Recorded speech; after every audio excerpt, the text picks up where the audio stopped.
히렌츠입니다. 오늘의 사랑의 잔소리. 누군가를 볼 때 정말 숨겨진 성격을 볼 수 있을까?에 대한 답을 드려보려고 합니다. 좋은 사람을 보는 눈, 나름 노하우가 쌓이긴 했지만 아직도 새로운 사람을 만나면 늘 조심스럽습니다. 그만큼 사람이 가장 어렵고 또 복잡하기 때문이죠. 그래서 너무 훅 사람에게 빠져들거나 반해서 고초를 겪으신 적이 있었던 히리들께 다음의 기준으로 조금은 천천히 오래갈 사람을 찾아보실 것을 제안해봅니다. 제가 살아오면서 체감한 사람의 숨겨진 진짜 성격이 드러나는 5가지 순간. 첫 번째는요, 호의의 장기화. 이거는 저의 노하우 중 하나인데요. 저는 마음이 가는 상대가 있으면 우선 최선을 다합니다. 제가 할 수 있는 선의와 호의로 상대에게 최선을 다하려고 하는데요. 그리고 계속 일관된 태도로 힘이 닿는 한 잘해줍니다. 사소하게는 밥이나 커피를 사거나 좋은 정보가 있으면 나누고 그 사람이 생각나는 선물이 있으면 선물을 하고 혹은 유익한 제안을 하는 것처럼요. 어렸을 때는 받는 거를 좋아했는데 언젠가부터 누군가에게 무엇을 주거나 아니면 좀 재지 않고 일단 호의적으로 대하는 게 더 행복하더라고요. 물론 상대에게 부담이 가지 않을 정도로요. 그렇게 했을 때 제가 행복하더라고요. 그런데 그러다 보니 어느 순간 자연스럽게 사람들의 성격이 드러날 때가 있었습니다. 바로 잠깐 아는 사이가 아닌 관계가 장기화될수록 크게 두 부류로 갈렸습니다. 어느 순간부터 당연시하는 상대 혹은 당연시하지 않고 함께 잘하려는 상대요. 이게 사소하지만 되게 큰데요. 잘해주면 호구로 보는 사람. 시간이 지날수록 말과 행동에서 드러나더라고요. 무리한 부탁을 슬쩍 하거나 저를 이용하려는 사람도 있었고요. 아니면 어느 순간 슬쩍 사람을 깎아내리려 하거나 무례한 말을 하는 것처럼 선을 넘더라고요. 호감의 시작이라는 저희 책에도 이야기를 했는데요. 동물도 피식자와 포식자가 있는 것처럼 사람도 포식자 성향이 강한 사람이 있더라고요. 즉 본능적 성향이 강한 사람은 잘해주거나 선함을 보이는 상대를 약자로 보고 어느 순간 서열을 정하려고 할 수 있어요.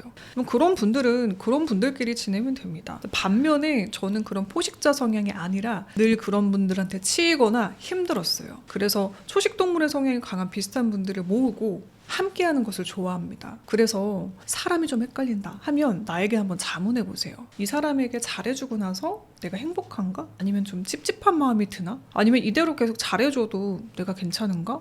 라고 말이죠. 계속 그래도 괜찮다면 그대로 하시면 됩니다. 그런데 찝찝하다면 무엇이 문제일까 한번 자문해보시는 것도 좋아요. 가끔은 상대 때문이 아니라 나 때문일 수도 있거든요. 내 몸과 마음이 피곤할 때 상대의 말이나 행동을 오해할 수도 있습니다. 그래서 한두 번의 말과 행동으로 상대를 판단하기보다는요, 좀 시간을 두시면서 지켜보면서 천천히 자문해 보셨으면 합니다. 그리고 경험상 여기서 당연시 여기는 사람을 나쁘다라고 거르기보다는요, 오히려 반대로 대부분의 사람이 좀 그런 성향이 있으니까 이를 인지하고 자각하고 더 잘하려고 고마워하는 사람들에게 주목해 보실 것을 추천해 드립니다. 오래가는 성숙한 관계는 결국 서로의 존재, 행동을 당연시하지 않는 사람과 형성되더라고요. 숨겨진 진짜 성격이 드러나는 순간, 두 번째는요, 운전할 때입니다. 가끔 그런 생각 들 때 있지 않아요? 내가 보는 모습이 과연 진짠가? 잘 보이려고 하는 건가? 그럴 때 운전하는 모습을 볼 기회가 있다면 그것도 어느 정도 힌트가 되더라고요. 운전을 할 때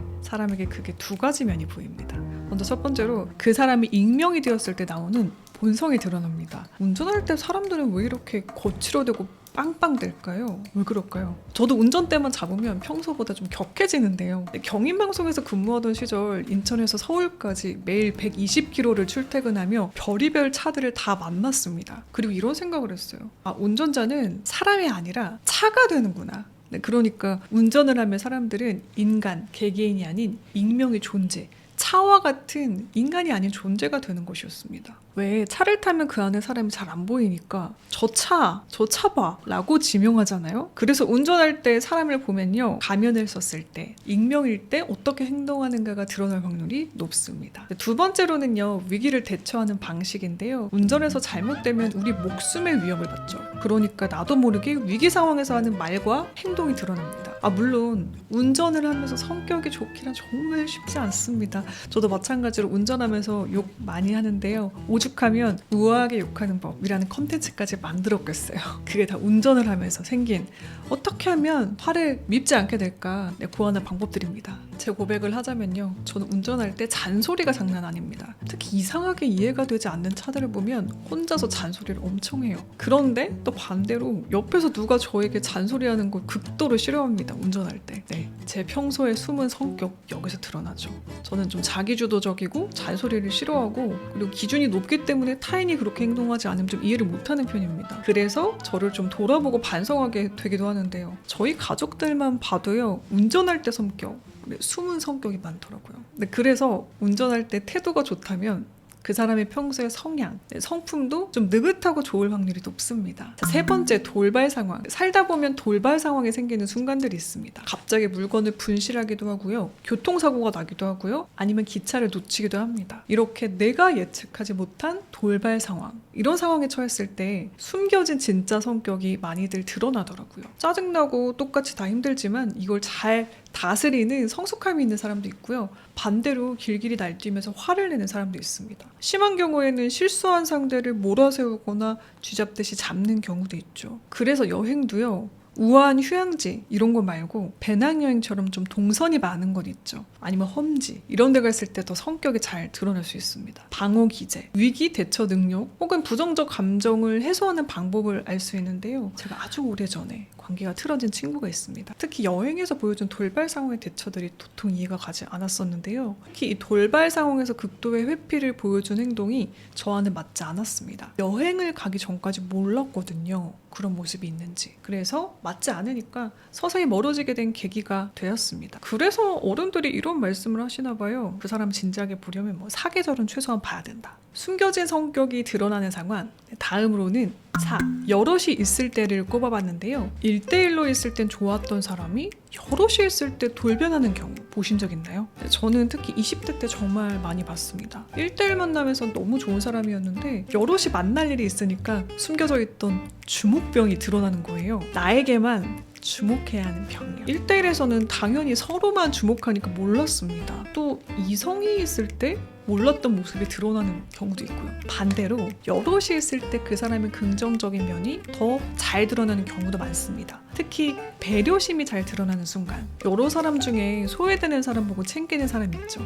저는 그런 분들 참 멋지더라고요. 그리고 또 이런 경우 다수가 있을 땐 아무래도 좀 다수의 의견에 휩쓸릴 수 있잖아요. 그럴 때 휩쓸리지 않고 본인의 목소리를 낼 줄 아는 사람은 용기 있고 소신이 있다 라는 생각이 들었습니다. 그렇게 긍정적인 면을 보기도 좋은 것 바로 단체 생활, 여럿이 있는 상황이죠. 그래서 저는 전 직장에서 함께했던 친했던 동료들과 아직도 굉장히 친한 친구로 지내고 있는데요. 동고동락하며 그분들의 아주 좋은 모습들을 많이 보았기 때문입니다. 마지막으로 이걸 꼽지 않을 수가 없어요. 숨겨진 진짜 성격이 드러나는 순간 5번째는 돈 문제입니다. 자본주의에서 돈 문제 이꼴 생존입니다. 자본주의 사회에서 돈이 없으면 살아가기가 힘들기 때문이죠. 그래서 사람들은 돈 문제에 민감해집니다. 생존이니까 돈 문제가 걸리면 숨겨져 있던 가치관이 드러납니다. 신의를 중시하는지 의리를 중시하는지 아니면 돈을 더 중시하고 나의 이익을 중시하는지 말이죠. 내 밥그릇 문제만큼은 모두가 민감합니다. 그런데 이렇게 민감한 돈, 타인의 밥그릇을 우습게 생각한다?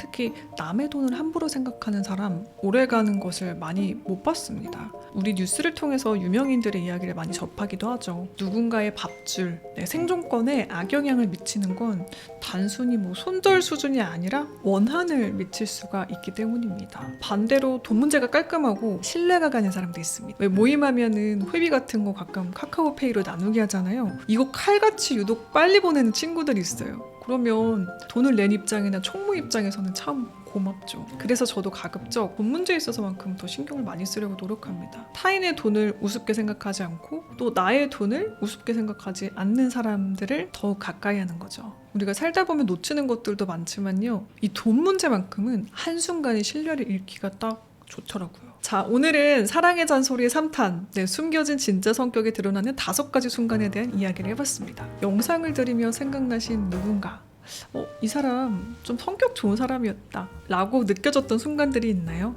아래 댓글로 나눠주세요. 자, 여러분의 이야기를 기다리며 저는 인사드리겠습니다. 그 밖에 못한 인간관계, 또 오래갈 관계, 호감을 얻는 방법에 대한 노하우가 궁금하시다면 저의 2번째 책 호감의 시작을 추천해드리며 진짜 인사드리겠습니다. 그리고 요즘 힐리들 특히 건강 관리 잘하세요. 요즘 노로바이러스도 유행한다고 하죠. 저는 최근에 또 위염이 도져서 죽다 살아났습니다. 목소리가 살짝 갈라지는 이유가 제가 이제 아시죠?